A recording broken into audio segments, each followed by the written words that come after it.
নবী করিম সাল্লাল্লাহু আলাইহি ওয়াসাল্লামের ক্ষেত্রে যদি বাপ দাদার অনুসরণ করা আল্লাহ তাআলার নির্দেশ হয়, তাহলে আমাদের ক্ষেত্রে কেন বাপ দাদার অনুসরণ করা, বাপ দাদার পূজা হবে?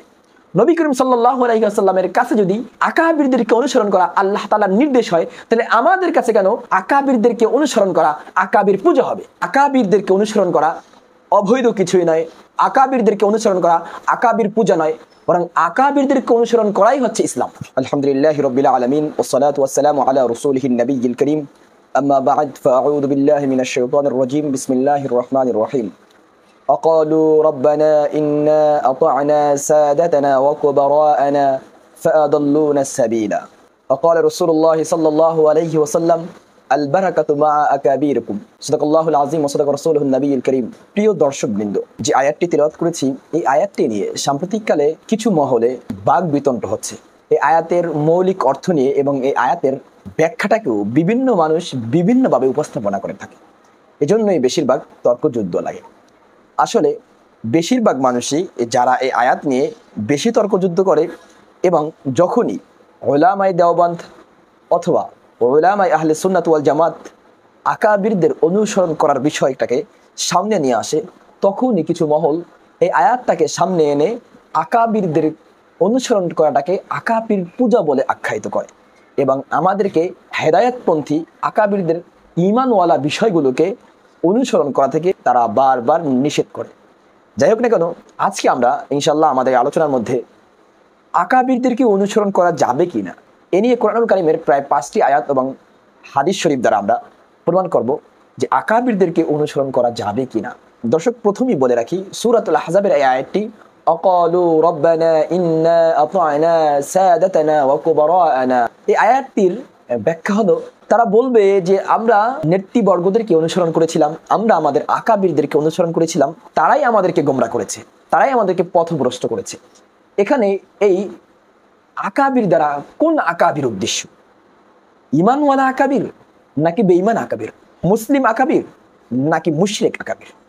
আমরা যখন এর তাফসিরের দিকে লক্ষ্য করি, তখন কিন্তু তাফসিরের মধ্যে স্পষ্ট দেখতে পাই ওয়া কুবারা'না ফি শিরকি, অর্থাৎ আমরা তাদেরকে অনুসরণ করেছি শিরকের ব্যাপারে।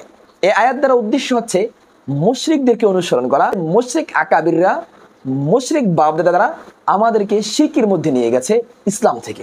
সুতরাং রব্বানা আতিহিম দি'ফাইন মিনাল আযাবি ওয়ালআনহুম লা'নান কাবীরা, সুতরাং তাদেরকে আযাব বাড়িয়ে দিন যারা আমাদেরকে পথভ্রষ্ট করছে মুশরিকদের থেকে। আমাদের আকাবির যারা মুশরিক ছিল তারা আমাদেরকে ভুল পথে নিয়ে আমাদেরকে পথভ্রষ্ট করছে, সুতরাং তাদের আযাবকে আপনি বাড়িয়ে দিন এবং আপনি তাদের উপর লানত বর্ষণ করুন।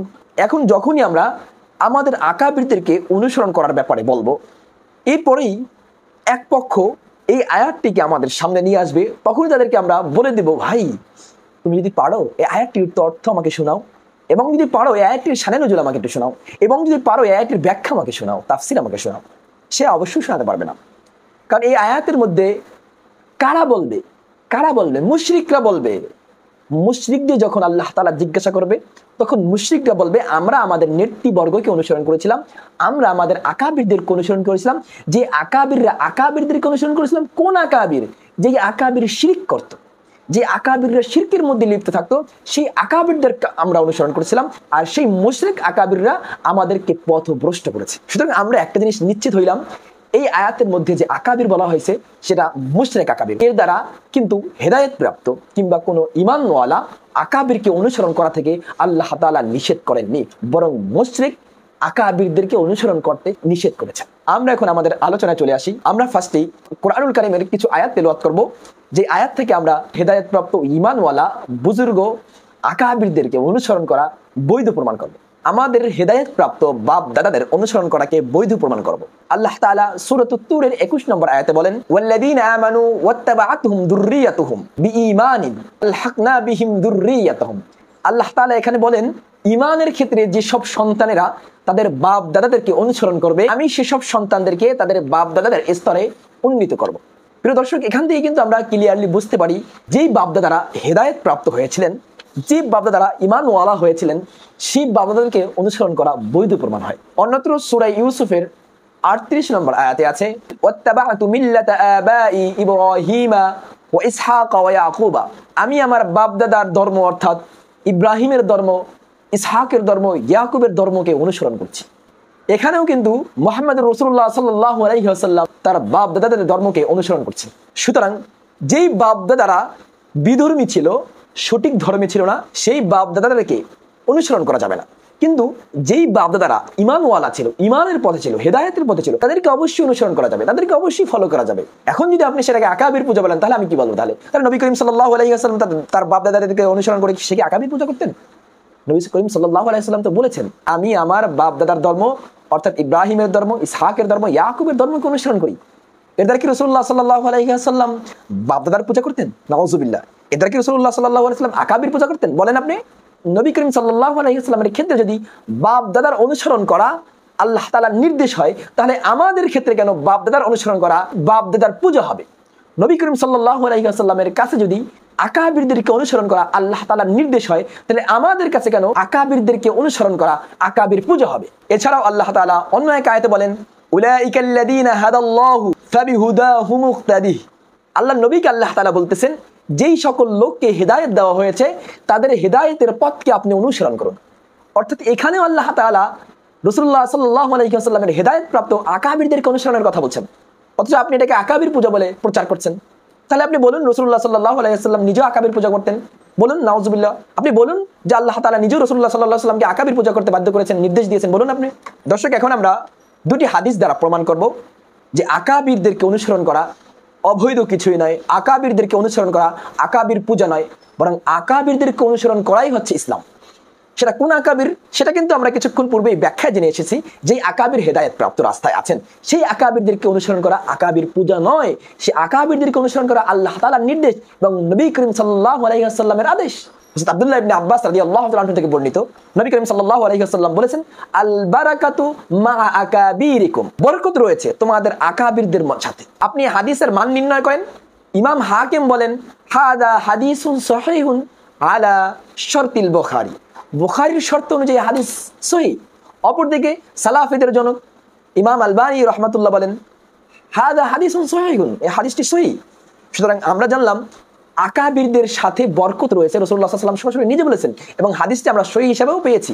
সুতরাং এখন আপনি বলেন, আমরা আকাবিরদের যখন আলোচনা আমাদের স্টেজে করতে থাকি, যখন আমরা আমাদের আকাবিরদেরকে অনুসরণের কথা আমরা স্টেজে শ্রোতাদেরকে বলে থাকি, বা আমরা বেশি বেশি আকাবিরদেরকে ফলো করার কথা বলে থাকি, তখন বলেন যে এটা আকাবির পূজা। না ভাই, এটা আকাবির পূজা নাই। এটা রাসূলুল্লাহ সাল্লাল্লাহু আলাইহি ওয়াসাল্লাম 1400 বছর আগে বলে গিয়েছেন, আল বারাকাতু মা আকাবিরিকুম, বরকত রয়েছে তোমাদের আকাবিরদের সাথে।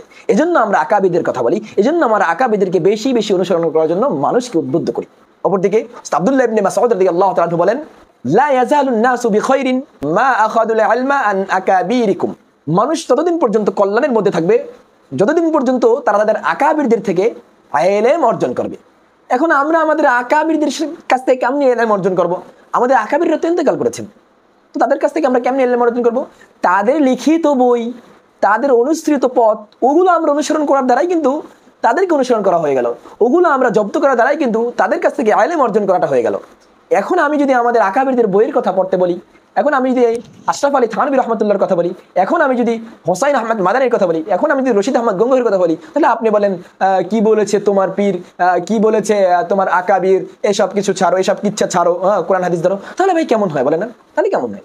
যেখানে রাসূলুল্লাহ সাল্লাল্লাহু আলাইহি ওয়াসাল্লামকে সরাসরি আল্লাহ তাআলা নির্দেশ দিয়েছেন আকাবিরদের মধ্য থেকে তাদের পথ অনুসরণ করো যেই আকাবিরের হেদায়েতের মধ্যে ছিলেন, সেখানে আপনি বলতেছেন কি বলেছে তোমার পীর, কি বলেছে তোমার আকাবির, ওইসব কিচ্ছা ছাড়ো, কোরআন হাদিস ধরো। তাহলে ভাই কই গেল? আপনি রাসূলুল্লাহ সাল্লাল্লাহু আলাইহি ওয়াসাল্লামের হাদিস মানলেন? আপনি মানলেন? যে এখানে কোনো বেশি বকবক করা হয়ে গেল। কোরআন হাদিস থেকে আলোচনা, মানে এই বিষয় টপিকটা গত কয়েকদিন ধরে সাম্প্রতিককালে বেশি বেশি সামাজিক যোগাযোগ মাধ্যমে বেশি বেশি সম্প্রচার হচ্ছিল এবং এটি নিয়ে প্রায় বিশেষ কিছু মহলে তর্ক যুদ্ধ হচ্ছিল। এজন্য আমি এই বিষয় নিয়ে সংক্ষিপ্ত কিছু আলোচনা করলাম। ভুল ত্রুটি হলে ক্ষমা করবেন। আসসালামু আলাইকুম ওয়া রাহমাতুল্লাহি ওয়া বারাকাতুহু।